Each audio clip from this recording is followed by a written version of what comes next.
কখনো কি ভেবে দেখেছেন আমাদের প্রতিদিনের ছোট ছোট অভ্যাসগুলো মানে যা আমরা রোজ করি সেগুলো আসলে বিশ্বজুড়ে মানুষের স্বাস্থ্যকে কিভাবে গড়ে তুলছে? আজকের এই আলোচনায় আমরা ঠিক সেই অভ্যাসগুলোকেই একটু কাছ থেকে দেখব যেগুলো আমাদের স্বাস্থ্যের ওপর একটা বড়সড় প্রভাব ফেলে। তো চলুন আর দেরি না করে শুরু করা যাক। প্রশ্নটা শুনতে হয়তো খুব সহজ লাগছে, তাই না? কিন্তু এর উত্তরটা কিন্তু অনেক গভীর। মানে আমাদের একজনের ব্যক্তিগত সিদ্ধান্তগুলো যখন একসাথে জড়ো হয় তখন সেটা জনস্বাস্থ্যের মতো একটা বিশাল বিষয়কে প্রভাবিত করে। আর সত্যি বলতে কি, এটা জানলে বেশ অবাক হতে হয় যে কত বড় বড় পরিবর্তনের শুরুটা আসলে হয় খুব ছোট ছোট অভ্যাস থেকে। তো এই পুরো আলোচনার কেন্দ্রবিন্দুতে যে বিষয়টা আছে সেটা হলো আচরণগত ঝুঁকি। এখন কঠিন শব্দ শুনে ঘাবড়ানোর কিছু নেই। সহজ কথায় এগুলো হলো আমাদের সেই সব অভ্যাস যেগুলো আমরা চাইলেই বদলাতে পারি। ভাবুন তো, জেনেটিক্স বা বয়সের মতো ঝুঁকির সাথে এর পার্থক্যটা কোথায়? ওইগুলোর উপর কিন্তু আমাদের কোনো নিয়ন্ত্রণ নেই, তাই না? কিন্তু এই অভ্যাসগুলো, এগুলো সম্পূর্ণ আমাদের হাতে। তার মানে ভালো থাকার চাবিকাঠিটা কিন্তু অনেকটাই আমাদের নিজেদের হাতেই রয়েছে। তাহলে চলুন এবার সেই ঝুঁকিগুলো নিয়েই কথা বলা যাক, যেগুলো বদলানোর ক্ষমতা আমাদের হাতে রয়েছে। কারণ এগুলো সম্পর্কে জানলে আমরা কিন্তু নিজেদের স্বাস্থ্য নিয়ে আরও অনেক বেশি সচেতন হতে পারব আর ঠিকঠাক পদক্ষেপও নিতে পারব। ব্যাপারটা আরও পরিষ্কারভাবে বুঝতে ঝুঁকিগুলোকে দুটো ভাগে ভাগ করে দেখলে খুব সুবিধা হয়। দেখুন, একদিকে আছে খাদ্যাভ্যাস, ব্যায়াম করা না করা বা ধূমপানের মতো অভ্যাস। এগুলো কিন্তু আমরা চাইলেই বদলাতে পারি।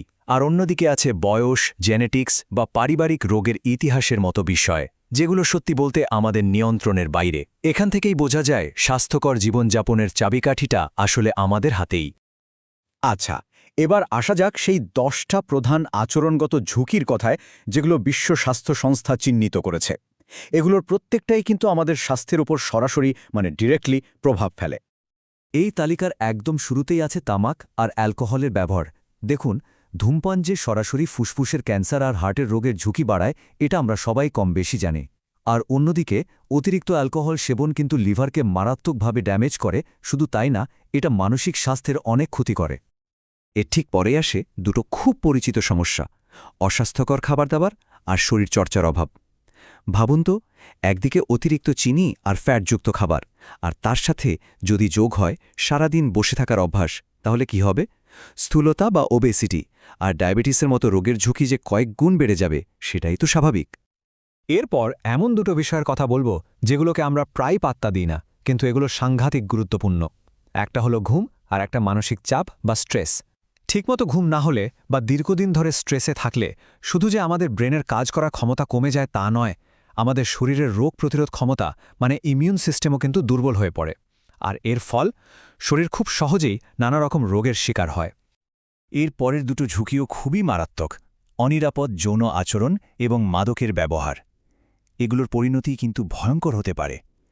এইচআইভি বা এইডসের মতো সংক্রামক রোগ থেকে শুরু করে অ্যাডিকশন বা আসক্তি, এমনকি মৃত্যু পর্যন্ত ঘটতে পারে। আর শেষ দুটো ঝুঁকিও এমন যেগুলো আমরা প্রায়ই এড়িয়ে যাই। 1, ডাক্তারের পরামর্শ না মানা, আর 2, নিয়মিত স্বাস্থ্য পরীক্ষা বা প্রিভেন্টিভ চেকআপ না করানো। এর ফলে কি হয় জানেন? যে রোগটা হয়তো খুব সহজেই প্রতিরোধ করা যেত বা শুরুতেই ধরা যেত, সেটাই সঠিক সময়ের টিকা না নেওয়ার জন্য বা স্ক্রিনিং না করানোর জন্য একটা মারাত্মক আকার ধারণ করে বসে। তো আমরা তো ব্যক্তিগত স্তরের ঝুঁকিগুলো দেখলাম। এখন চলুন দেখি এই সব ছোট ছোট অভ্যাসগুলো একসাথে মিলেমিশে কিভাবে বিশ্বজুড়ে স্বাস্থ্যের ওপর একটা বিশাল প্রভাব ফেলছে। কারণ সত্যি বলতে সমস্যাটা আর ব্যক্তিগত পর্যায়ে সীমাবদ্ধ নেই, এটা এখন একটা গ্লোবাল সংকট। আমরা তো প্রায়ই এসব ঝুঁকির কথা শুনি, তাই না? কিন্তু সমস্যাটা আসলে ঠিক কতটা বড়? এর আসল মাত্রাটা জানলে কিন্তু যে কেউ চমকে উঠতে পারে। বিশ্ব স্বাস্থ্য সংস্থা বা WHO এর মতে বিশ্বজুড়ে যত মৃত্যু হয় তার প্রায় 60% পেছনেই রয়েছে এই আচরণগত ঝুঁকিগুলো। হ্যাঁ, ঠিকই শুনছেন, 60%। একবার ভাবুন তো, শুধু এই একটা সংখ্যাই কিন্তু বুঝিয়ে দেয় যে সমস্যাটা আসলে কতটা ভয়াবহ। আর এর প্রভাব কিন্তু এখানেই থেমে নেই, এটাকে একটা ঢেউয়ের মতো ভাবতে পারেন। এর ফলে শুধু যে মৃত্যু হার বাড়ছে তাই নয়, বিশ্বজুড়ে গোটা স্বাস্থ্য ব্যবস্থার উপরই একটা প্রচণ্ড চাপ তৈরি হচ্ছে। আর তার সাথে ধনী আর দরিদ্র দেশগুলোর মধ্যে স্বাস্থ্য নিয়ে যে বৈষম্য, সেটাও আরও গভীর থেকে গভীরতর হচ্ছে। অনেক সময় এটা একটা সিনডেমিক প্রভাব তৈরি করে, মানে একটা সংকট আরেকটা সংকটকে আরও বাড়িয়ে তোলে। এর সবচেয়ে বড় আর সাম্প্রতিক উদাহরণ হল কোভিড-19 মহামারী। মনে করে দেখুন, তখন কিন্তু পরিষ্কার দেখা গিয়েছিল যে যাদের আগে থেকেই ধূমপান বা ওবেসিটির মতো সমস্যা ছিল, তাদের ক্ষেত্রে কোভিডের তীব্রতা অনেক অনেক বেশি ছিল। তাহলে এখন প্রশ্নটা হলো, এই বিশাল চ্যালেঞ্জটা সামলানোর উপায় কি? তবে ভালো খবর হলো, এর সমাধানও কিন্তু আছে। চলুন এবার কিছু কার্যকর কৌশল নিয়ে আলোচনা করা যাক, যেগুলো সত্যি একটা পরিবর্তন আনতে পারে। এই সমস্যাটার সমাধান করতে হলে আসলে দুটো দিক থেকে একযোগে কাজ করতে হবে। একদিকে যেমন দরকার সরকারি স্তরে কিছু পদক্ষেপ, যেমন ধরুন তামাকের উপর ট্যাক্স বাড়ানো বা স্মোক ফ্রি আইন তৈরি করা। ঠিক তেমনি অন্যদিকে ব্যক্তিগত আর সামাজিক স্তরে সচেতনতা গড়ে তোলাটাও কিন্তু সমানভাবে জরুরি।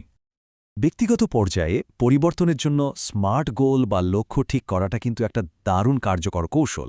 যেমন ধরুন, শুধু আমি আরও ব্যায়াম করব, এমন একটা অস্পষ্ট লক্ষ্য না রেখে লক্ষ্যটা যদি এমন হয়, এই সপ্তাহে আমি 3 দিন প্রত্যেক দিন অন্তত 30 মিনিট করে হাঁটব।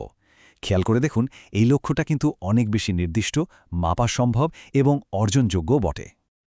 আর সব মিলিয়ে যদি একটা স্বাস্থ্যকর বিশ্ব গড়তে হয়, তাহলে আমাদের কয়েকটা দিকে নজর দিতে হবে। যেমন শিক্ষা আর সচেতনতা বাড়ানো, আমাদের চারপাশের পরিবেশে কিছু পরিবর্তন আনা, যেমন ধরুন আরও বেশি বাইক লেন তৈরি করা, দরকার মতো ক্লিনিক্যাল হেল্প নেওয়া আর বিভিন্ন সেক্টরের মধ্যে সহযোগিতা বাড়ানো। আসলে মূল লক্ষ্যটা হলো এমন একটা সমাজ তৈরি করা যেখানে স্বাস্থ্যকর জীবনযাপন বেছে নেওয়াটা কোনো কঠিন কাজ নয়, বরং সেটাই সবচেয়ে সহজ অপশন হয়। তো দিনের শেষে প্রশ্নটা কিন্তু আমাদের প্রত্যেকের নিজেদের কাছেই ফিরে আসে। যদি আমাদের একটা ছোট্ট পরিবর্তনও একটা বড় রোগকে আটকেতে পারে, তাহলে আমাদের প্রথম পদক্ষেপটা কি হবে? কোথা থেকে আমরা শুরু করব? এই উত্তরটা কিন্তু আমাদের প্রত্যেককে নিজের জন্য খুঁজে বের করতে হবে।